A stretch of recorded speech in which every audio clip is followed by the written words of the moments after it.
욱하는 마음 다스리는 10가지 방법, 일상에서 평온을 찾는 지혜. 현대사회를 살아가며 우리는 다양한 상황에서 감정의 소용돌이에 휘말리게 됩니다. 하지만 감정을 잘 다스리는 것은 개인의 행복과 인간관계의 질을 높이는 데 매우 중요합니다. 여기에서는 일상에서 실천할 수 있는 감정 다스리는 10가지 방법을 소개합니다. 이 방법들은 삶의 질을 향상시키고 보다 평온하고 긍정적인 마음가짐을 유지하는 데 도움을 줄 것입니다. 1.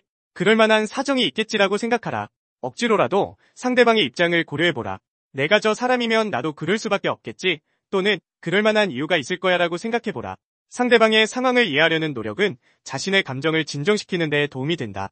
이해와 공감은 갈등을 완화하고 더 나은 인간관계를 형성하는 데 기여한다. 2. 내가 왜 너 때문에 라고 생각하라. 당신을 신경 쓰이게 하는 사람이 마음의 상처를 받지 않고 있다면 그 사람 때문에 당신의 속이 끓는 것이 억울하지 않은가? 내가 왜 당신 때문에 속을 썩어야 하지? 라고 생각하며 스스로를 보호하라. 감정적으로 휘말리지 않고 상황을 객관적으로 바라보는 연습을 하면 자기 통제력이 향상된다. 3. 시간이 약임을 확신하라. 지금의 속상한 일도 며칠, 아니 몇 시간만 지나면 별것 아니라는 사실을 깨달아라. 너무 속상할 때는 세월이 약이라는 생각으로 배짱 두둑하게 생각하라. 감정의 강도는 시간이 지나면서 자연스럽게 감소한다. 현재의 고통을 영원한 것으로 생각하지 않고 일시적인 것으로 받아들이면 마음이 한결 가벼워진다. 4. 참자. 그렇게 생각하라. 감정관리는 최초의 단계에서 성패가 좌우된다. 욱하고 치밀어 오르는 화는 일단 참아야 한다. 순간적인 감정에 휘말리기보다는 한 발 물러서서 상황을 재평가하라. 이는 감정적 폭발을 방지하고 이성적인 판단을 가능하게 한다. 또한 참을성은 성숙한 인간관계의 기초가 된다. 5. 원래 그런 거라고 생각하라. 아이들이 속을 상하게 할 때 아이들은 원래 그런 거야 라고 생각하라. 사람마다 특성이 다르기 때문에 그 특성을 인정하고 받아들이는 것이 중요하다. 이는 타인에 대한 기대치를 현실적으로 조정하게 도와주며 불필요한 스트레스를 줄인다. 각자의 특성과 행동을 자연스럽게 받아들이면 마음이 편안해진다. 6. 웃긴다고 생각하라. 세상은 생각할수록 희극적인 요소가 많다. 괴로울 때는 심각하게 생각할수록 고뇌의 수렁에 빠져든다. 웃긴다 라고 생각하며 문제를 단순화시켜보라. 유머는 스트레스 해소에 효과적이며 상황을 가볍게 바라보는 태도는 긍정적인 마음을 유지하는 데 도움이 된다. 웃음을 통해 스트레스를 해소하고 더 나은 해결책을 모색하라. 7. 좋다까지 것이라고 생각하라. 어려움에 봉착했을 때는 좋다까지 것이라고 통 크게 생각하라. 크게 마음먹으려 들면 바다보다 더 커질 수 있는 게 사람의 마음이다. 이는 어려움을 긍정적으로 받아들이고 문제를 극복할 수 있는 힘을 준다. 통 큰 태도는 자기 효능감을 높이고 더 큰 도전을 받아들이는 용기를 키워준다. 8. 이 또한 지나가리라고 생각하라. 모든 감정은 일시적이다. 지금의 고통도 언젠가는 지나갈 것이다. 이 또한 지나가리라 는 마음으로 상황을 바라보라. 일시적인 고통을 영원한 것으로 착각하지 않으면 현재의 감정을 좀 더 냉정하게 다룰 수 있다. 이는 인내심을 기르고 장기적인 관점에서 문제를 해결하는 데 도움이 된다. 9. 다른 관점에서 보라고 생각하라. 상황을 다른 각도에서 바라보면 새로운 해결책이 보일 수 있다. 문제를 다양한 시각으로 보는 연습을 하라.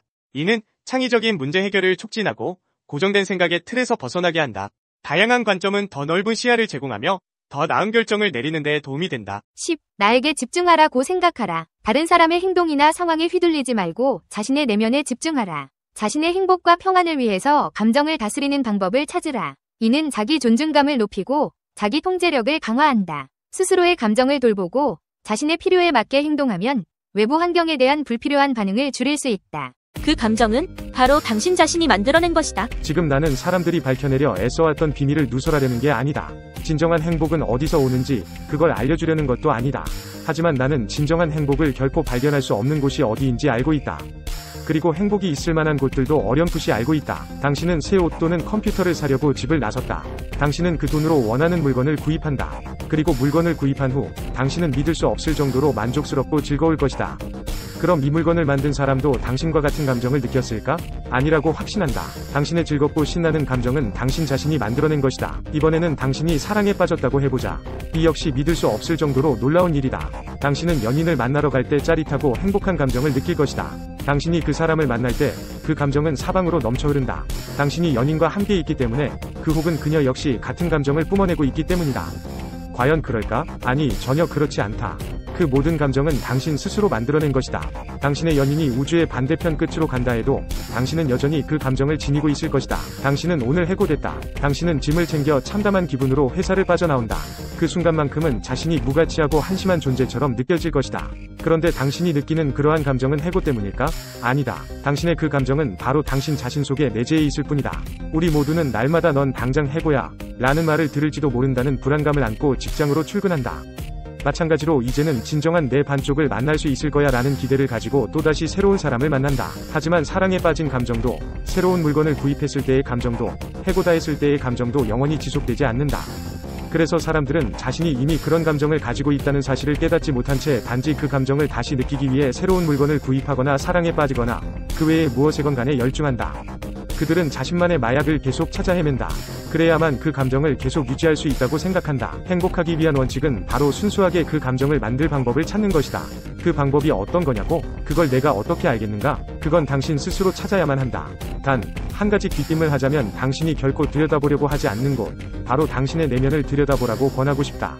그렇다. 행복, 슬픔, 분노, 두려움, 불쾌감, 고마움, 부끄러움, 사랑, 자부심, 동정심, 미움, 놀라움, 존경심, 만족감, 안도감, 죄책감 등 지금 느끼는 그 감정은 바로 당신 자신이 만들어낸 것이다. 감정이 배제된 채로 이성이 단독으로 먼저 나서는 경우는 상상해보기 어렵다. 감정은 기분과 상상이 혼합된 결과이고 매우 개인적인 성향을 지니고 있다.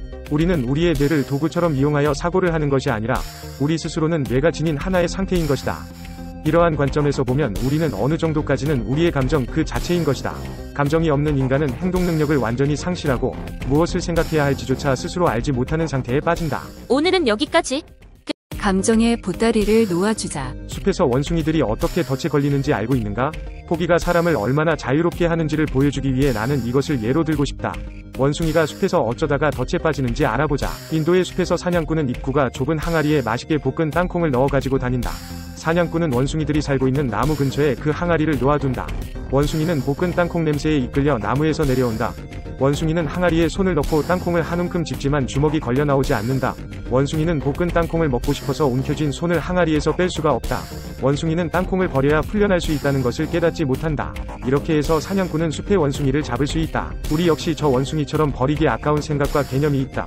각자마다 어린 시절 이후 무거운 짐처럼 본인을 짓눌러 왔던 돈에 얽힌 미라가 있을 것이다. 거대한 과거는 현재의 문을 계속 닫아 우리의 걸림돌이 된다.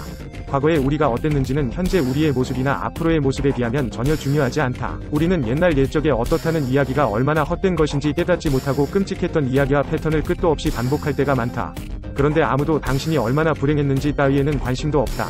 그 사람들은 그것보다 더 불행했던 이야기가 있을 테니까 잘못된 반복에서 벗어나고 자기 연민으로 몸부림치는 일은 그만두라. 당신이 지니고 있는 쓰디쓴 짐은 부자가 되는 과정에 방해물이 되는 경우가 많다. 지금 이 현실을 바꿀 수 있는 유일한 방법은 과거를 완전히 잊고 밝은 미래를 그리는 것이다.